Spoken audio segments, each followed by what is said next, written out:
नमस्कार विद्यार्थी मित्रांनो, स्वागत आहे तुमचं पुन्हा एकदा आपल्या लाडक्या क्रिएटिव्ह मराठी या चॅनलमध्ये. तर पहा विद्यार्थी मित्रांनो, इयत्ता 9वी विषय आहे मराठी.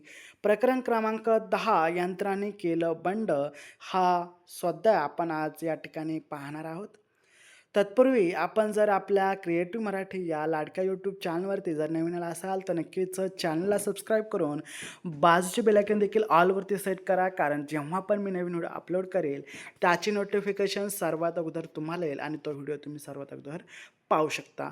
पहा विद्यार्थी मित्रांनो, व्हिडिओ खूप इंटरेस्टिंग ठरणार आहे, कारण धड्याचं नावच असं आहे, यंत्राने केलं बंड.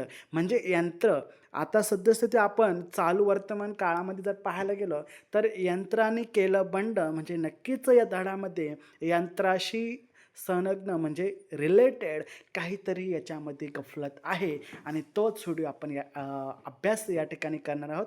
आणि खूप मजेशीर हा धडा आहे आणि त्याचा स्वाध्याय आहे, त्यामुळे नक्कीच शेवटपर्यंत पहा. चला सुरुवात करूयात आजच्या व्हिडिओला.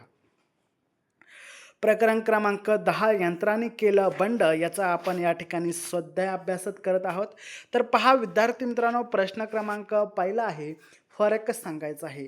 यंत्राद्वारे केली जाणारी कामे आणि माणसाद्वारे केली जाणारी कामे याच्यातील आपल्याला फरक स्पष्ट करायचा आहे.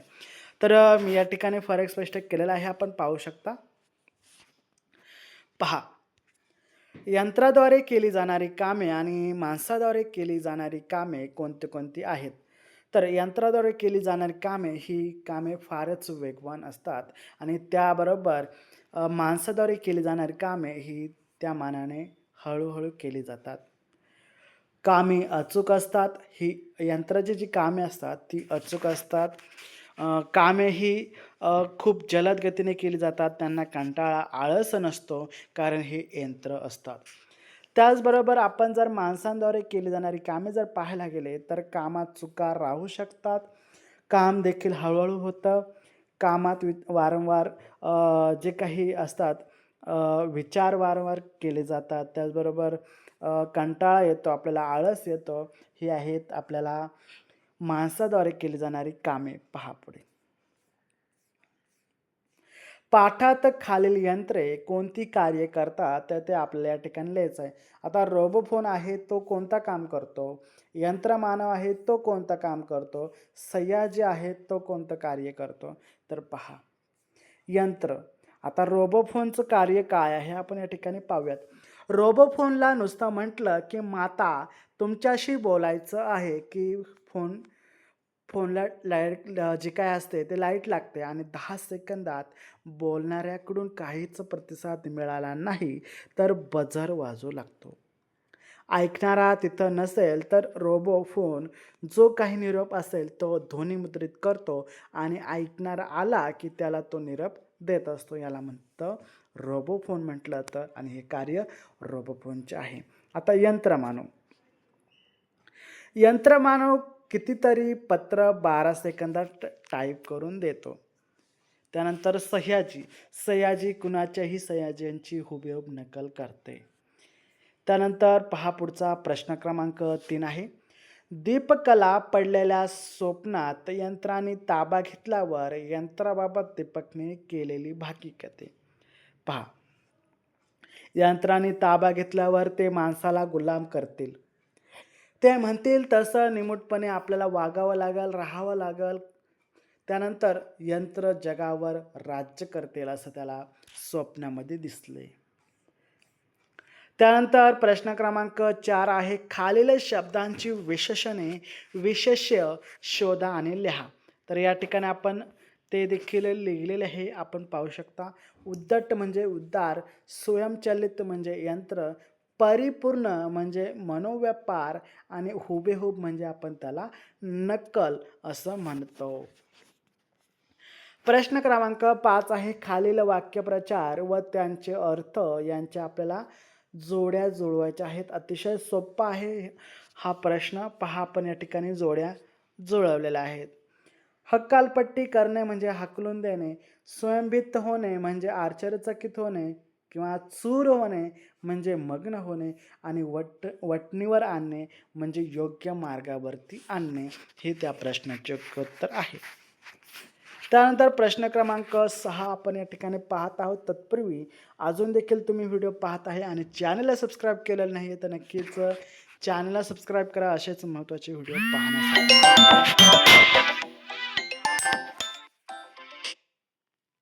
तर पहा विद्यार्थी मित्रांनो, खाली काही शब्दांची यादी दिलेली आहे. त्यातील शब्दांचे उपसर्ग घटित व प्रत्यय घटित शब्द जे आहेत ते आपल्याला वर्गीकरण करायचं आहे.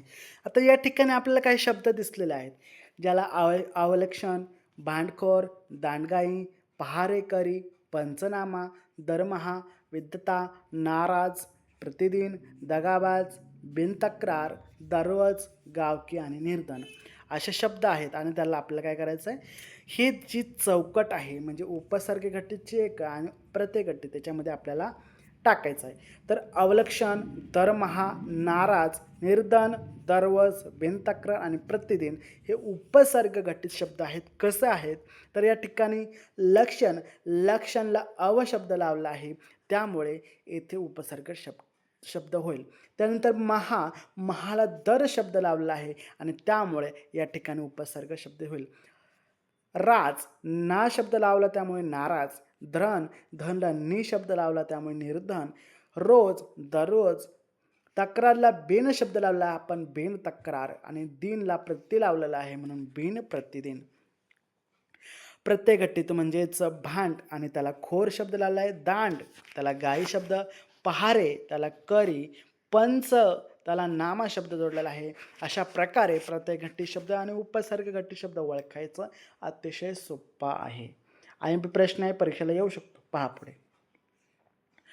त्यानंतर सहमत आहे तुमचे मत, माणसाला यंत्र हा सर्वोत्तम पर्याय ठरू शकेल का? उदाहरण स्पष्ट करा.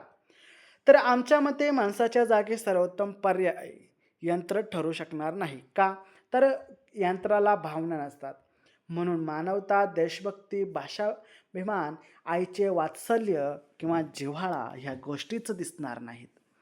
मानवी जीवनच संपून जाईल. उदाहरणार्थ मानवतावादी मदर श्री कैवारी महात्मा फुले, समतावादी डॉक्टर बाबासाहेब आंबेडकर कधी निर्माणच होणार नाहीत आणि खरी मानवी संस्कृती ही अस्तित्वात राहणार नाही, प्रेम जिव्हाळाही उभारणार नाही आणि त्यामुळे आमच्या मते माणसाच्या जागी सर्वोत्तम पर्याय यंत्र ठरू शकणार नाही. मनुष्य करत असलेली सर्व कामे यंत्रे करू लागली तर काय होईल? या ठिकाणी मी माझं एक कल्पना रेखाटलेलं आहे. पहा. तर कामात यांत्रिकपणा येईल, प्रेम जिव्हाळा राहणार नाही, हास्य विनोद गजबज जिवंतपणा हे सारं संपून जाईल. त्याचबरोबर जीवन हे एकटं सुनसुनं उदास वाटायला सुरुवात होईल आणि आपल्याला वाटेल आपण निर्जीव आहे असं देखील आपल्याला वाटू शकतं. म्हणून माणसाचं जीवन हे यंत्राचं गुलाम बनतील अशी भावना संपतील, भक्ती आणि श्रद्धाही संपून जाईल आणि त्यामुळे मनुष्य करत असलेली सर्व कामे यंत्रे करू लागली तर असं प्रकार घडू लागतील. त्यामुळे नक्कीच हे महत्त्वाचं आहे. त्यानंतर सर्व महत्त्वाचा प्रश्न भाषा अभ्यास.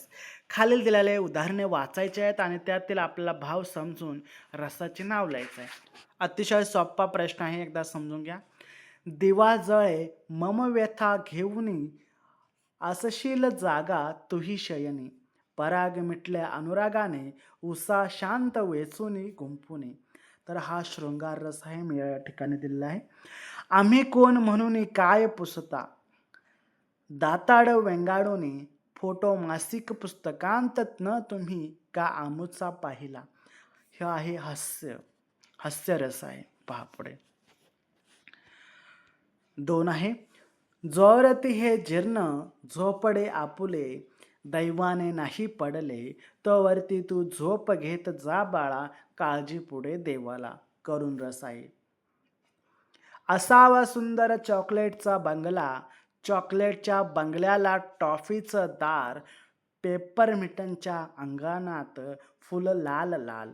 हे आहे हास्यास्पद रस. लाडका बाळ एकुलता फाशीची शिक्षा होता, कवटाळून त्याला माता, अति आक्रोशास रडते केविलवाणी, भेटेन 9 महिन्यांनी. वीर रस आहे हा. ओढ्यांत भालू ओरडती, वाऱ्यात भुते बडबडती, डोहात असाव्या सावल्या पडती. अद्भुत रस आहे. त्यानंतर पुढे, आम्ही कोण म्हणून काय पुसता, दाताड वेंगाडूनी फोटो मासिक पुस्तकांत न तुम्ही का आमुचा पाहिला. बिभत्त रस आहे. पहा पुढे, पाड सिंहाने दुष्ट ही पालथी ओढ हत्तीवरून मत्त नृप खालती मुकुट रंकास दे करटी भूपात्रही झाड झाड खटखट तुझे खडक श्रदांत धडपड फोड तट्ट रुद्र ये चहूकडे. हा आहे भयानक रस. पुढं आहे, जय खळांची व्यंकटी सांडो तया सत्कर्मी रती वाडो भूता परस्परे जड मैत्र जीवांचे. रौद्र रस आहे, जी की आपली रोजची प्रार्थना आहे. विद्यार्थी मित्रांनो, सर्व प्रश्न आपण व्यवस्थित सोडवले आहे. अजून देखील तुम्हाला काही अडचण असेल तर नक्कीच सांगा, आम्ही तुमच्या प्रश्नांची उत्तरं देखील देऊ. चला भेटूया पुढच्या व्हिडिओमध्ये. तोपर्यंत जय महाराष्ट्र, वंदे मातरम.